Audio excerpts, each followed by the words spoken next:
प्रियंका गांधी से बीजेपी को अब डर लगने लगा है। यह बात यूं ही नहीं कही जा रही है। प्रियंका गांधी के ऊपर मध्य प्रदेश के 41 जिलों में एक साथ एफआईआर करा दी गई और बताया गया कि प्रियंका गांधी उनकी सरकार के खिलाफ दुष्प्रचार कर रही है। अब समझने वाली बात यह है कि प्रियंका गांधी दुष्प्रचार कर रही है, इस बात को लेकर के एफआईआर कराई गई है, या वजह यह है कि प्रियंका गांधी ने हिमाचल में बीजेपी को धूल चटा दी और इसके साथ साथ प्रियंका गांधी ने कर्नाटक के अंदर, जहां पर मोदी ने बजरंगबली तमाम चीजों को उछाल दिया था, उसके बावजूद प्रियंका गांधी ने, और एक भाषण के क्लिप में आपको सुनाऊंगा, कर्नाटक में बीजेपी को धूल चटा दी और उसके बाद में सीधा प्रियंका गांधी ने कहीं पर पैर रखा तो वो मध्य प्रदेश के अंदर रखा। और मध्य प्रदेश के अंदर हाल में प्रियंका गांधी जब गई थी तो पूरा वो करीब 25-30 मिनट का भाषण मैंने आपको सुनाया था। उस 25-30 मिनट के भाषण में प्रियंका गांधी ने जो बातें कही, बड़ी भयंकर तरीके से जमीन पर उसका असर हुआ है, यह बताया जा रहा है। और दरअसल प्रियंका गांधी को अगर आपको समझना है और बीजेपी के डर को समझना है तो इस बात को समझिए कि प्रियंका गांधी वो ताकत है जहां पर हिमाचल प्रदेश के अंदर बीजेपी ने यूसीसी, राम मंदिर, ट्रिपल तलाक, तमाम चीजों का जिक्र किया और एकदम से हिंदू बाहुल्य प्रदेश होने के बावजूद बीजेपी वहां पर हार गई। दूसरी तरफ कर्नाटक के अंदर बीजेपी ने टीपू सुल्तान, हलाला, निकाह और उसके साथ साथ बजरंगबली, तमाम सारी चीजों का जिक्र किया, लेकिन उसके बावजूद नरेंद्र मोदी पूरी ताकत झोंकने के बाद कर्नाटक में जीत नहीं दिला पाए। और कर्नाटक वाला जो फॉर्मूला जो कांग्रेस पार्टी ने वहां पर निकाला, 40% की सरकार, पे सीएम के सीएम, जो मुद्दा वहां पर निकाला वही मुद्दा वो मध्य प्रदेश के अंदर कांग्रेस ने चिपका दिया। कांग्रेस ने कहा कि 50% लाओ, फोन पे काम कराओ। ये कांग्रेस ने जगह जगह पर पोस्टर लगाए, कांग्रेस के समर्थकों ने पोस्टर लगाए और उसके बाद में नतीजा यह हुआ कि प्रियंका गांधी के ऊपर 41 जिलों में एफआईआर कर दी गई। तो ये डर किस चीज का है? ये डर उस 50% का ठप्पा ना लग जाए, इस बात का डर है। ये डर इस बात का है कि प्रियंका गांधी यहां पर एक्टिव क्यों हो रही है, इस बात का डर है। ये डर इस बात का है कि कर्नाटक में जिस तरह से, जिस फॉर्मूले के तहत बीजेपी की हार हुई, कांग्रेस की जीत हुई, वही सेम चीज यहां पर रिपीट ना हो जाए। ये डर इस बात का है कि कर्नाटक में जिस तरह से सरकार को तोड़ करके सरकार बनाई थी और जितने लोगों ने वहां पर सरकार को गिराने में, जिन विधायकों ने सरकार को गिराने में भूमिका अदा की थी, वो तमाम विधायक कर्नाटक का चुनाव हार गए। वही सेम समीकरण मध्य प्रदेश के अंदर बन रहे हैं और मध्य प्रदेश में भी उन विधायकों को और सिंधिया को खतरा है, इसीलिए क्योंकि ग्वालियर के अंदर सिंधिया के गढ़ में जाकर के प्रियंका गांधी ने अभी जो भाषण किया तो उसमें तस्वीर बहुत साफ कर दी थी। तो उसके बाद में ये जो चीजें हुई हैं, ये तो लाजमी है कि ये होना था, लेकिन बीजेपी आखिरकार ये गलती कर क्यों बैठी? क्योंकि अब तो वो मामला, एफआईआर का जो मामला है, अब तो वो सीधे तौर पर बीजेपी के ऊपर चिपक गया है। अभी तक तो ये था कि वो मामला एक बार उछला और उसके बाद में ठंडा पड़ गया, लेकिन बीजेपी ने उसी मुद्दे को लेकर के एफआईआर करा करके ये बता दिया कि बीजेपी वही गलती कर रही है जो गलती उन्होंने कर्नाटक में की। और कर्नाटक की गलती उनको कितनी भारी पड़ी ये तो लोगों ने बता दिया। लेकिन प्रियंका गांधी पर जिस तरह से एफआईआर हुई, प्रियंका गांधी पर जिस ट्वीट को लेकर के, जिस संदर्भ को लेकर के एफआईआर हुई है, वो पहले आपके सामने रखता हूं। प्रियंका ने एक ट्वीट किया था और फिर इसी से रिलेटेड पोस्टर अलग अलग जगह पर छपे और जितने भी अलग अलग जिलों में एफआईआर हुई है, तकरीबन सब जिलों में एक ही भाषा है, एक ही धाराएं हैं। ऐसा लगता है कि एक ही जगह से आदेश हुआ और फिर उसके साथ में एक ही साथ सब जगह पर 41 जगह पर एफआईआर हो गई। 41 जगह पर किसी नेता के खिलाफ और किसी राष्ट्रीय नेता के खिलाफ एफआईआर होती है तो इसका मतलब बिल्कुल साफ साफ है कि निर्देश ऊपर से थे, पुलिस ने नहीं किया, ऊपर से ये निर्देश आया और फिर उसके बाद ये एक्शन हुआ। अब प्रियंका गांधी का वो ट्वीट देखिए। प्रियंका ट्वीट करती हैं और प्रियंका ट्वीट करके कहती हैं, मध्य प्रदेश में ठेकेदारों के संघ ने हाईकोर्ट के मुख्य न्यायाधीश को पत्र लिख करके शिकायत की है कि प्रदेश में 50% कमीशन पर ही भुगतान मिलता है, कमीशन देने पर ही भुगतान मिलता है। कर्नाटक में भ्रष्ट बीजेपी की सरकार 40% की वसूली करती थी। मध्य प्रदेश में बीजेपी सरकार भ्रष्टाचार का अपना ही रिकॉर्ड तोड़ करके आगे निकल गई है। कर्नाटक की जनता ने 40% वाली सरकार को बाहर किया, अब मध्य प्रदेश की जनता 50% कमीशन वाली सरकार को भी सत्ता से हटाएगी। ये प्रियंका गांधी ने ट्वीट किया और उसके बाद खलबली मच गई। खलबली मच गई कि ये तो अगर मामला चिपक गया तो इसको छुटवा नहीं पाओगे, क्योंकि नारा दिया गया 50% लाओ, फोन पे काम कराओ, और ये नारा ऐसा चिपका कि इसके बाद में फिर क्या कहें। ये प्रियंका गांधी ने यहां पर जो है उस वक्त की एक फोटो ये भी अपने ट्वीट में लगाई थी, सोशल मीडिया पर जमकर ये वायरल हुआ था। पेटी कॉन्ट्रैक्टर की चिट्ठी लिखा, 50% कमीशन मांगा जा रहा है, जांच करो। पत्र में लिखा था, 2012 में हमारे संगठन के एक सदस्य संस्थाओं से 10 वर्षों में पेटी कॉन्ट्रैक्ट के तौर पर 35,000 मीटर की 1500 से अधिक छोटे बड़े तालाब और सरकारी निर्माण कार्य किए, इसमें 50% की कमीशन मांगी जा रही है। और इसी तरह से एक लेटर लिखा गया था कर्नाटक एसोसिएशन की तरफ से, कर्नाटक वर्कर एसोसिएशन की तरफ से प्रधानमंत्री को लेटर लिखा गया था, और उसमें भी यही कहा गया था कि आपकी सरकार, यहां की सरकार, कर्नाटक की डबल इंजन की सरकार, वो भी तोड़ करके बनाई हुई सरकार, लोटस, ऑपरेशन लोटस की सरकार, वो सरकार 50% का कमीशन मांग रही है। और उसके बाद में जो हुआ वो आपके सामने है। तो बीजेपी क्या वही गलती कर रही है जो कर्नाटक में उसने कर दिया, या बीजेपी को लगा कि कार्रवाई नहीं की तो ये आरोप चिपक जाएगा, या बीजेपी ने अब कार्रवाई करके ये आरोप अपने ऊपर चिपकवा लिया है? सवाल ये है। लेकिन प्रियंका गांधी का ये ट्वीट, क्या ये इतना खास बनता है कि इसको लेकर के 41 जिलों में एफआईआर हो जाए? सवाल ये। अब इसको लेकर के तमाम तरह की राजनीतिक प्रतिक्रिया सामने आई है, और इसमें अगर आप देखेंगे तो कमलनाथ ने ट्वीट किया है। कमलनाथ ने ट्वीट करके कहा है कि सर से पांव तक घोटालों से घिरी शिवराज सिंह चौहान की सरकार के इशारे पर कांग्रेस की सम्मानित नेता श्रीमती प्रियंका गांधी, श्री जयराम रमेश और मुझ सहित कई नेताओं पर प्रदेश के विभिन्न जिलों में भाजपा नेताओं ने एफआईआर दर्ज कराई है। जिस सरकार का मध्य प्रदेश का बच्चा बच्चा कमीशन राज कहता है, वह सरकार भ्रष्टाचार की जांच नहीं करा सकती, बल्कि भ्रष्टाचार के मुद्दे पर उठाने वालों पर अत्याचार कर सकती है। मैं कांग्रेस के एक एक कार्यकर्ता से आह्वान करता हूं कि वे भ्रष्टाचार के खिलाफ तन करके खड़ा हो जाए और इस 50% कमीशन के राज को उखाड़ फेंके, सत्यमेव जयते।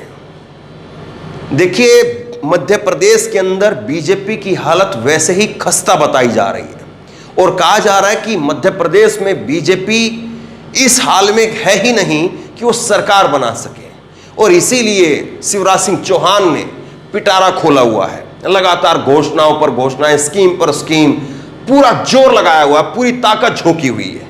लेकिन उसके बावजूद उनको जो रिपोर्ट मिल रही है, बताया जा रहा है कि उस रिपोर्ट में उनके लिए कोई सुखद खबर नहीं है, उनके लिए कोई पॉजिटिव संकेत नहीं है, और इसीलिए शिवराज सिंह चौहान की बेचैनी बढ़ी हुई है। और शिवराज सिंह चौहान ने ये यहां पर सीधे तौर पर शिवराज सिंह चौहान ने ये आदेश दे दिए, और उसके बाद में 41 जिलों में एक साथ प्रियंका गांधी, कांग्रेस के तमाम नेताओं के ऊपर एफआईआर हो जाती है।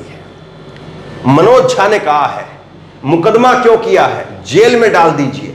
इसका मतलब तो यही है कि आप कुछ भी कह सकते हैं। कल प्रधानमंत्री कहते हैं कि दरभंगा में एम्स खुल गया, दूसरी बात यह है कि अगर उनसे पूछ लिया जाए और सवाल किया, अगर उनसे, दूसरी बात यह है कि अगर उनसे सवाल पूछ लिया जाए तो एफआईआर हो जाती है। अगर व्यक्ति किसी सदन का सदस्य है, उसकी सदस्यता चली जाती है। लोकतंत्र की आड़ में यह खतरनाक खेल हो रहा है। पहले ईडी सीबीआई से लेकर के अब इस तरह के मुकदमों से प्रताड़ित करने की कोशिश हो रही है। मध्य प्रदेश में प्रियंका गांधी, पूर्व सीएम कमलनाथ और अन्य के खिलाफ एफआईआर दर्ज होने पर सांसद मनोज झा ने यह बयान दिया है। अब समझिए जरा राजनीति किस कदर मध्य प्रदेश की हो चली है और किस तरह से जो है वो बीजेपी को वहां पर खतरा महसूस हो रहा है। दो तीन चीजें साफ तौर पर ऐसी हैं जो बीजेपी को बेचैन कर रही है। दो तीन चीजें ऐसी हैं जो बीजेपी को वहां पर ये डर महसूस करा रही है कि उसकी सरकार जा रही है। सबसे पहली जो चीज है वो ये है कि शिवराज सिंह चौहान का जो चेहरा है, बताया ये जा रहा है कि शिवराज सिंह चौहान के चेहरे को लेकर के लोगों की नाराजगी है। बीजेपी बदलना चाहती थी, बीजेपी के अंदर से सवाल भी उठे, कहा भी गया, शीर्ष नेतृत्व ने भी संकेत दे दिए कि प्रधानमंत्री के चेहरे पर हम चुनाव लड़ेंगे। लेकिन शिवराज सिंह चौहान अड़ गए और शिवराज सिंह चौहान ने कहा कि वो मुख्यमंत्री के चेहरे बने रहेंगे, कोई और दूसरा चेहरा बीजेपी के पास में है नहीं। शिवराज सिंह चौहान को आप दरकिनार करेंगे तो उसका खामियाजा क्या होगा, वो शिवराज सिंह चौहान ने शायद संकेत दे दिए हैं। इसलिए बीजेपी वहां पर कोई चेहरा दूसरा सामने लाना नहीं चाह रही। नरोत्तम मिश्रा और तमाम अलग अलग चेहरे, उसके साथ साथ जो है नरेंद्र तोमर, कैलाश विजयवर्गीय, कुछ चेहरों को जो है वो लाने की कोशिश की गई, बातें भी हुई, लेकिन वो सामने आई नहीं। सबसे पहला तो कमी चेहरे की है। दूसरी तरफ जो है वो कमलनाथ को लेकर के लोगों के अंदर एक सिंपैथी है कि पिछली बार इनकी सरकार गिराई गई। कमलनाथ इशारों ही इशारों में संकेत दे रहे हैं कि मेरा चुनाव जो है वो आखिरी चुनाव हो सकता है। और ऐसे में मध्य प्रदेश के अंदर कर्नाटक वाला फॉर्मूला वो जबरदस्त तरीके से हिट हो सकता है। एक तरफ जहां पर मध्य प्रदेश में शिवराज सिंह चौहान को चेहरा घोषित नहीं किया जा रहा, वहीं दूसरी तरफ कांग्रेस के खेमे से अगर आप देखेंगे तो कांग्रेस के खेमे में साफ तौर पर दिखाई दे रहा है कि कमलनाथ को लेकर के खुद दिग्विजय सिंह खुलेआम बोलते हैं कि हमारा मुख्यमंत्री कमलनाथ है, कमलनाथ ही टिकटों का बंटवारा करेंगे, कमलनाथ के सर्वे में जिसको टिकट मिलेगी उसी को टिकट मिलेगी। यानी गुटबाजी की गुंजाइश बिल्कुल ना के बराबर है। दूसरी बड़ी बात बीजेपी के लिए जो सिरदर्द बना हुआ है, बीजेपी के लिए बाहर से आए हुए नेता सिरदर्द बन गए हैं। ज्योतिरादित्य सिंधिया, एक वक्त में खबर चली कि ज्योतिरादित्य सिंधिया को सीएम बनाया जा सकता है, लेकिन वो खबर हवा में उड़ गई। दरअसल वो खबर किसी के द्वारा किस तरह से प्लांट कराई गई थी, इस बात को आप समझिए। सिंधिया के जितने भी समर्थक विधायक हैं वो दोबारा टिकट लेना चाहते हैं और सिंधिया के गढ़ में जितने भी भाजपा के पुराने कार्यकर्ता हैं वो कह रहे हैं कि हमको टिकट चाहिए, वरना हम सिंधिया के खिलाफ मोर्चा खोल देंगे। बीजेपी के लिए मध्य प्रदेश में 3 बीजेपी हैं। एक शिवराज सिंह चौहान की बीजेपी, शिवराज सिंह चौहान की भाजपा, दूसरी ज्योतिरादित्य सिंधिया की भाजपा और तीसरी नाराज भाजपा। अलग अलग खेमों के अंदर भाजपा वहां पर बटी हुई नजर आती है और किस तरह से क्या चीजें चल रही हैं, इस बात को अगर आप समझेंगे तो आप इस भाषण को देखिए जो प्रियंका गांधी ने कर्नाटक में दिया था और उसके बाद में सरकार कैसे उखड़ गई थी, उस बात को देखिए। मैंने पहला ऐसा प्रधानमंत्री देखा है बहनों और भाइयों, पहला देखा है जो आपके सामने आकर रोता है कि मुझे गाली लग रही है, मुझे गाली दे रहे हैं। आपके दुख सुनने के बजाय अपना दुखड़ा आपको सुनाते हैं और किसी ने उनके ऑफिस में बैठकर एक लिस्ट बनाई है। अरे आपके दुखों की लिस्ट नहीं है, वो आपकी समस्याओं की लिस्ट नहीं है, वो ये लिस्ट नहीं है कि किसानों की क्या समस्या है, हमें क्या करना, वो ये लिस्ट है कि मोदी जी को कितनी बार किसने गाली दी है। कम से कम एक पन्ने पे फिट तो आ रही है। अगर मेरे परिवार को जो गालियां दी है इन लोगों ने, हम लिस्ट बनाना शुरू करें तो हम किताब पे किताब छपवा देंगे। हिम्मत करो मोदी जी, मेरे भाई से सीखो। मेरा भाई कहता है गाली क्या, मैं गोली खाऊंगा इस देश के लिए। मेरा भाई कहता है सच्चाई के लिए मैं खड़ा रहूंगा। तुम गाली दो, गोली दो, छुरा मारो, कुछ भी कर लो, घबराओ मत मोदी जी, घबराओ मत। ये सार्वजनिक जीवन है, मुझे ये सब सहना पड़ता है, हिम्मत रखनी पड़ती है, आगे बढ़ना पड़ता है। प्रियंका गांधी का यही अंदाज ऊपर नरेंद्र मोदी, अमित शाह को परेशान कर रहा है, शिवराज सिंह चौहान को परेशान कर रहा है, संघ को परेशान कर रहा है। और किसी की समझ में नहीं आ रहा कि प्रियंका गांधी का आखिरकार जवाब क्या हो, प्रियंका गांधी की काट क्या हो, प्रियंका गांधी को किस तरह से निस्ते नाबूद किया जाए। लेकिन प्रियंका गांधी का ट्रैक रिकॉर्ड जो है वो उनके साथ जुड़ता जा रहा है। हिमाचल, कर्नाटक और अब मध्य प्रदेश। सवाल ये 41 एफआईआर ये सीधे तौर पर बता रही है कि बीजेपी के अंदर बौखलाहट तो जरूर है। अगर ऐसा नहीं होता तो इतनी एफआईआर करने का आदेश वो नहीं आता। और इतनी एफआईआर हुई है तो किसी एक थाने की मर्जी से नहीं हुई है, किसी एक डीएम की मर्जी से नहीं हुई है। अलग अलग 41 जिलों में एफआईआर हुई है तो इसका मतलब यह है कि उसकी हामी दिल्ली से भी भरी गई है और उसकी हामी वो भोपाल से भी भरी गई है। और यह साफ तौर पर दिखा रहा है कि मोदी हो, अमित शाह हो, शिवराज सिंह चौहान हो, ज्योतिरादित्य सिंधिया हो, सबको इस बात का डर है कि अगर प्रियंका का जादू चल गया तो फिर आगे टिक नहीं पाएंगे। और शायद यही वजह है कि 41 एफआईआर एक साथ कर दी गई है।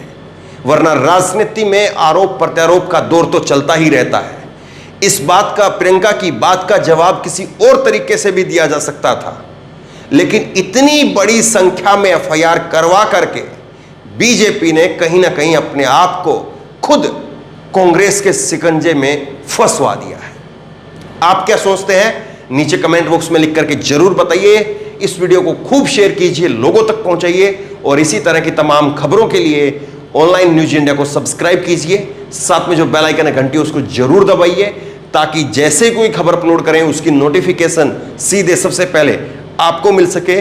और अगर ये वीडियो फेसबुक पर देख रहे हैं तो फेसबुक पर हमारे पेज को लाइक कीजिए, फॉलो कीजिए और इस खबर को शेयर कीजिए। धन्यवाद।